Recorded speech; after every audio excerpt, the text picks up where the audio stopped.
Catus, Maximus here. This is just a little video getting back to some of my roots, documenting old and pointless tools. Well, the tool itself isn't pointless. It's one of those little handy pocket clip, little mini flathead screwdrivers. Although I think the most common ones that I've seen are the Craftsman. Craftsman sold a lot of those little things.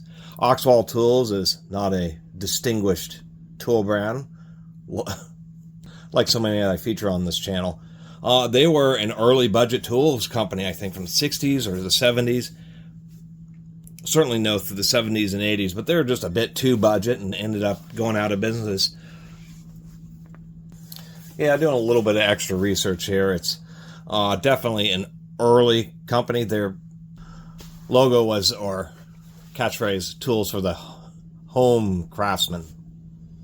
And so they were, from the get-go, were just a better and more budget tool brand, which isn't to say something negative in and of itself, but they didn't really follow up and didn't really have, I would say, the chutzpah to keep going in the competitive tool market. And the reason I say that is, like, Black & Decker, how they got so big was making cheap electric drills in the 1920s and 30s, to the point where they sold so many of them that it allowed their corporation to grow to where they're able to make higher quality tools, more professional tools, while still offering really cheap stuff, which is kind of the bread and butter.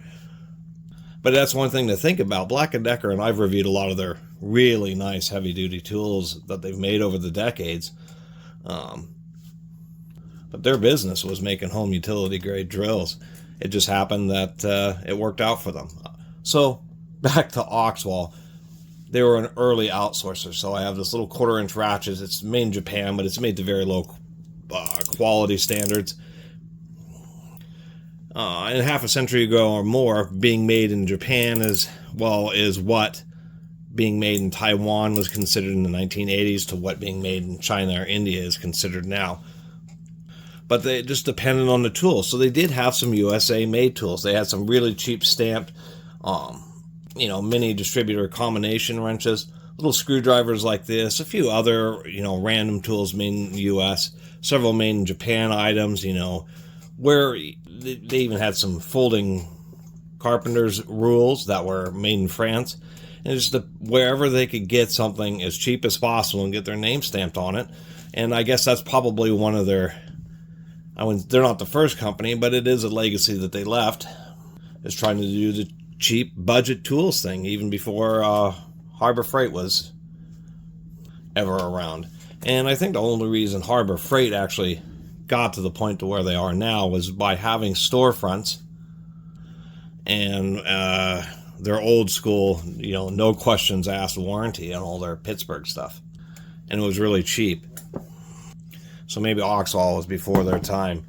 Anyway, so this little driver ought to be, reasonably well made, just because it is an American-made one. So you'd hope that they use quality steel. But this is one of those cases where this still could be a made in USA, but since it's for Oxwall, they could have said, don't use the vanadium steel, just use carbon steel for the screwdriver shaft. And the only way to really tell is to, fail it and do strength testing.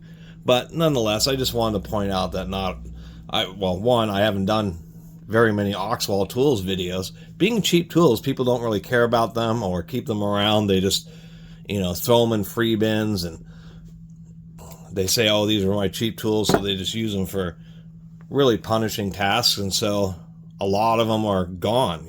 A snap-on tool, for the most part, is something somebody's going to say, oh, wow, this is an expensive snap-on, and I'm going to treat it a little bit more respectfully and keep track of it. That doesn't happen with cheap stuff. And then half a century later or more, it's almost impossible to find. So that's why I wanted to share this little video about an actual US-made Oxwall tool product and talk about the company a little bit. Anyway, thanks for watching. See you next time.